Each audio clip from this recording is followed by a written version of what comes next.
Hey guys, welcome to my channel. Bienvenidos a mi canal. Mi nombre es Oksana y soy profesora titulada de inglés.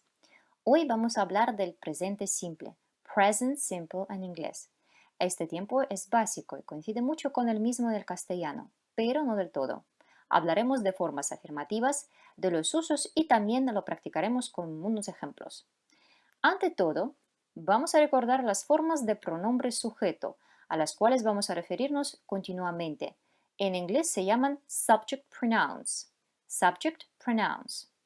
Para decir yo se dice I, tú, you, él, he, ella, she, ello, it, nosotros o nosotras, we, vosotros o vosotras, you, ellos o ellas, they. Fijaos que solo un pronombre sujeto I, yo, primera persona singular, se escribe siempre con mayúscula, independientemente de la posición en la oración. Ahora, ¿cómo se forma el presente simple en oraciones afirmativas? Se utiliza la misma forma del verbo como el infinitivo.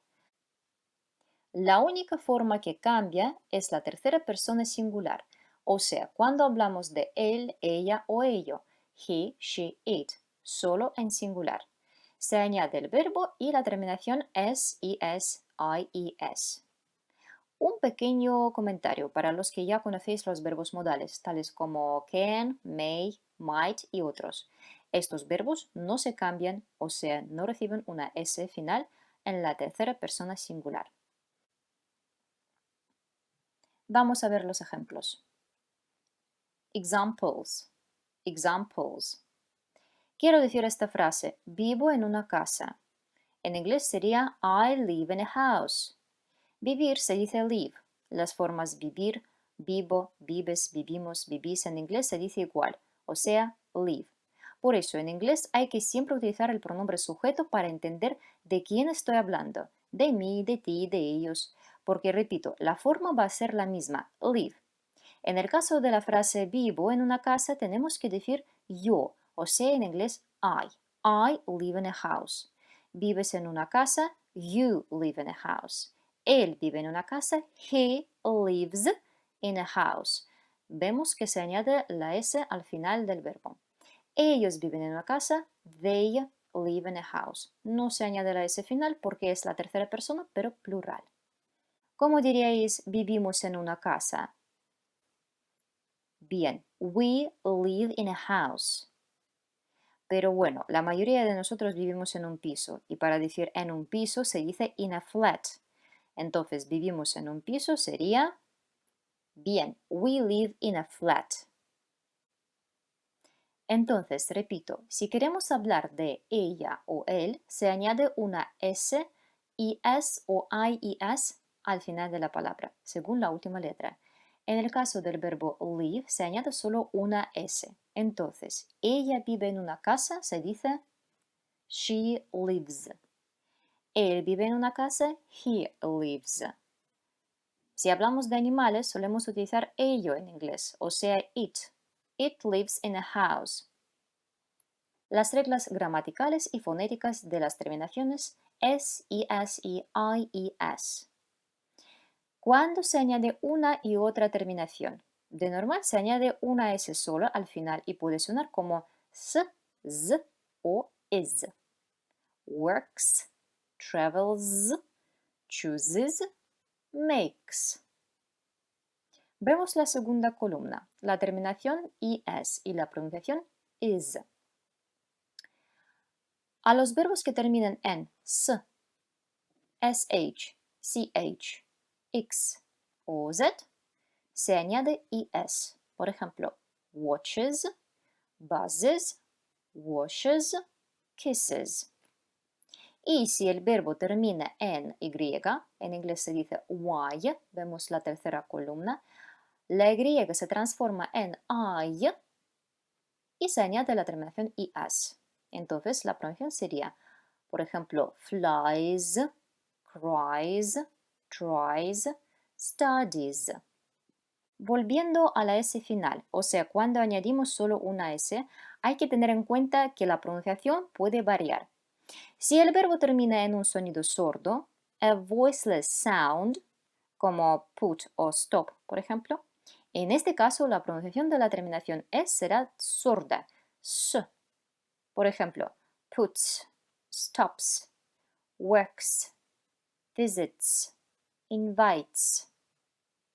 Si el verbo acaba en un sonido sonoro como l, y, d, n, b, entonces al final escucharemos z. Por ejemplo, travels, plays, buys, decides. Ahora miramos la tercera columna, la pronunciación de la S final como is. Si el verbo acaba en uno de los siguientes sonidos, s, sh, z, ch, j o j, entonces la S final se pronuncia como is. Race, races. Choose, chooses. Change, changes. Dos verbos que van aparte son el do, hacer, does, la tercera persona singular, y go, ir, goes. Fijaos en la pronunciación. Aunque están escritos idénticamente, la pronunciación es diferente. De la pronunciación y los símbolos fonéticos hablo en otro vídeo en mi canal, para los que estéis interesados. Y ahora vamos a practicar un poco. Yo leo estas palabras y vosotros intentad leerlas antes. Sleeps, comes, laughs, sings, washes, kisses, teaches, closes, plays, opens, dances, brings, likes, stands, writes, buys, does, goes. Perfecto. Ahora seguimos con los ejemplos. Yo hago pan casero. I make homemade bread. I make, you make. She, he, it makes.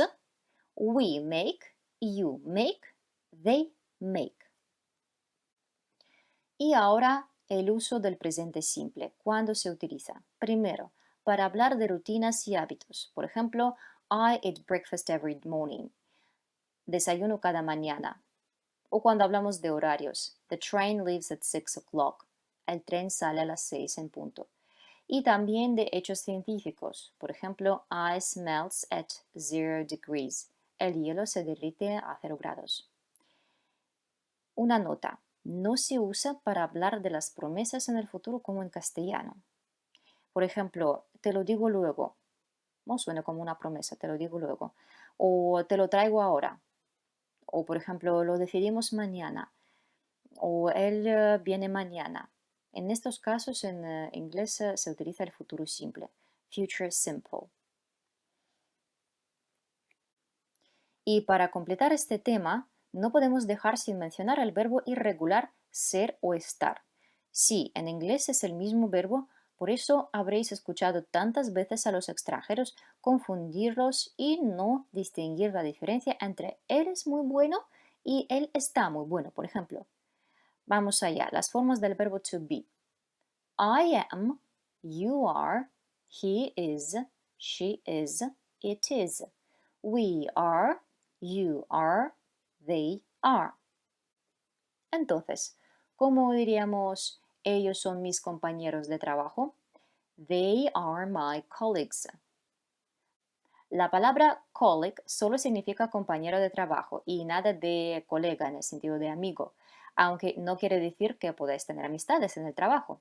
Si os confunde la palabra colleague, podéis utilizar otro sinónimo, por ejemplo, coworker o workmate. Las palabras como esta las llamamos false friends, amigos falsos, porque suenan parecido pero significan otra cosa.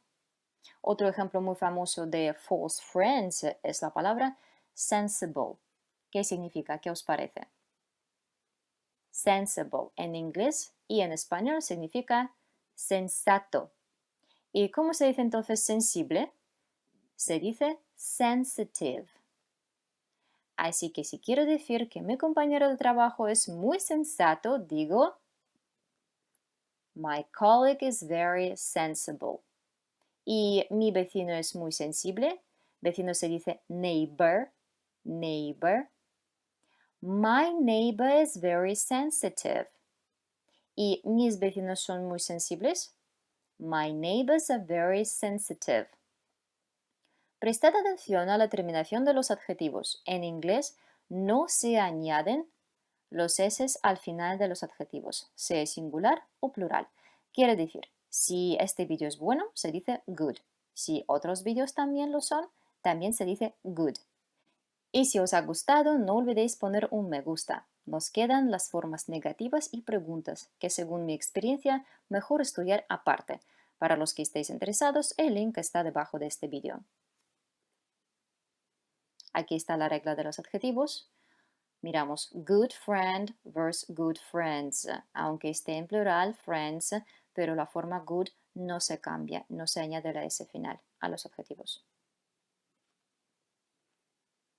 Y un poco de fonética. Resumiendo, hoy hemos aprendido cómo se pronuncian esas 4 palabras.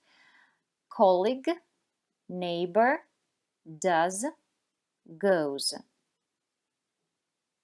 Colleague, neighbor, does, goes. Fijaos en la transcripción. En mi canal podréis encontrar también un vídeo sobre los símbolos fonéticos aparte. Os dejaré un link debajo. Thanks for watching.